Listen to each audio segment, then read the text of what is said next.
Vaheguru, Vaheguru, Vaheguru, Vaheguru.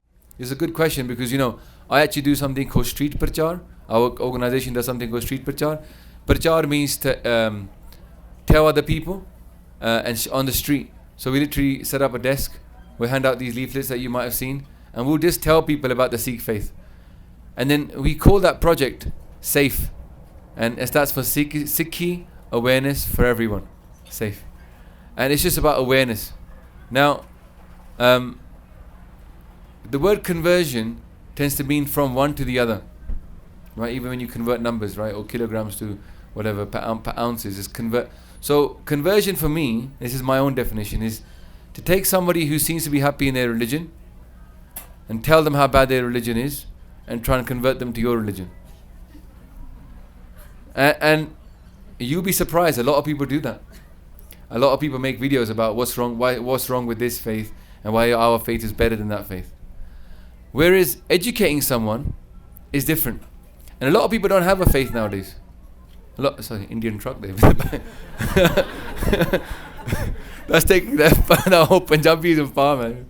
So, educating someone is about telling them this is what the Sikh philosophy is. And if they haven't got a faith and they choose to become a Sikh, then that's fine. They didn't have a faith. You didn't convert them. They didn't have a faith in the first place. And this is where I think that the Sikhs the Guru's always done. He travelled, he met people, and those people, they didn't really buy what their parents had told them. They didn't really have a faith. There was no deep down conviction. They just were born into a religion, and they're like, so we've got this guy in Pakistan who watches our videos, and he's telling us all about how he's become a Sikh. And he goes, I never believed in Islam. I just couldn't say it. They'd kill me here. It's like, but I found your videos and I want to be a Sikh. And he goes, I have to leave this country. I can't stay here. They're going to kill me. And then recently this guy in Birmingham came and told me the same thing. He's from a Muslim family. He's become a Sikh. He goes, I have to be quiet. My community is so strict. If I told them, they'd just, my life would be at threat. So when the Guru travelled, Guru Nanak Dev Ji, when he travelled, he made Sikhs wherever he went.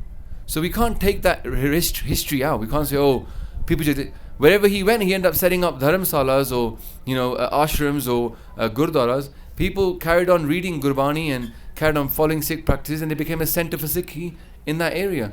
And Guru Amar Das Ji, our third Guru, he went even further. He appointed 150 preachers. And he sent them out. And 52 of them were women. Which is unique back in those days. For the Guru to have, Hinduism doesn't really have it, and nor does Christianity or Islam. But the Guru in the 1600s, 1500s, 1600s is appointing women preachers to go out there and spread Sikhi. And they were sent off to far off places like Kabul. And, you sent a guy to Kabul back in those days. What did you expect he's going to get? He's going to get a whole bunch of Muslims all around him. And he's going to be like setting up a center and teaching people about Sikhi. Some of them people are going to become Sikhs. So that's what a missionary is, right? But they never, the hukam of the Guru is never to denigrate another faith. So the Guru, just like every other people, could have come around and just could have ripped into every other faith and said, we're the best. But they didn't do that. They actually included people from other religions into Guru Granth Sahib Ji. And the 10th Guru, he gives 52 hukams, 52 orders. They were his kind of passing advice to the Sikhs. Those 52 hukams of Guru Gobind Singh Ji, you can just type that into Google and find them. One of those is, do not criticize other religions. Right? And that's very hard to do if you believe passionate in your own religion. So it's a very fine path, and the Guru tells us that the path of Sikhi is as sharp as a sword's edge and thinner than a hair.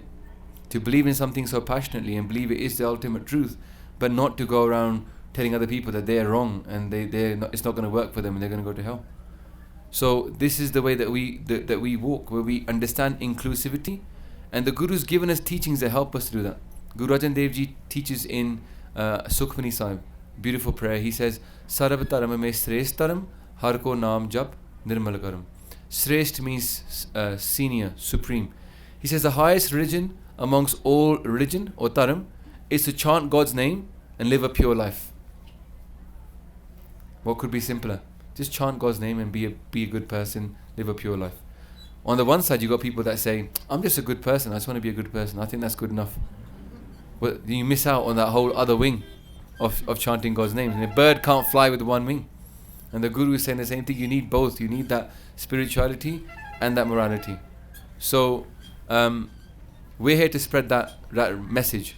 And some people, like I met this guy in Vancouver when I was doing street prachar. He was at the university. He came over when we put it on Facebook, we're at the university.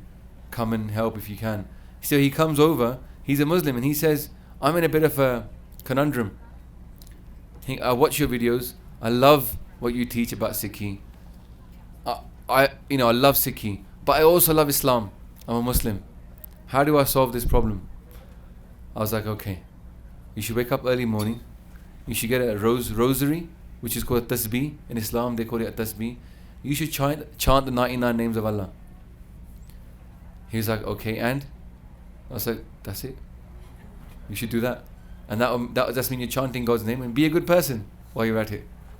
And he was like, that's all, you don't want me to convert? I was like, no, because if you do this, you start to live what the Guru is saying. So the Guru has actually put Gurbani. Guru Nanak Dev Ji writes about what makes a good Muslim. So he changes the definition. Like ISIS and the Taliban, they might have a definition of what makes a good Muslim. The Guru's got a definition as well, what makes a good Muslim. And he says, if you do this, if you live your life in this way and remain a Muslim, you'll be blessed, you'll be great. So we can teach that to people. We can say, look, you can stay in your faith, make sure you chant God's name, but here's what the Sikh philosophy is. It might help you, it might not. A Christian might look at our idea of God's name, start chanting God's name because Jesus says, hallowed be thy name. Right? But a lot of them don't chant God's name. So we could say, hey, you should chant God's name. He's saying it's blessed. Don't say it in vain, say it in earnest. Really sit down and chant God's name. Rather than say it in vain and say, oh, sorry, I said your name in vain. Do it. Sit down and chant God's name properly for an hour and see what happens. So they could take from the Sikh teachings and become stronger in their faith. And that would be the Guru's purpose. We're spreading Naam. That's what we want to spread. Spread this idea of accepting God's will, living a good, pure, happy and a spiritual life. Does that help, Benji? Vaheguru, Vaheguru, Vaheguru, Vaheguru, Vaheguru.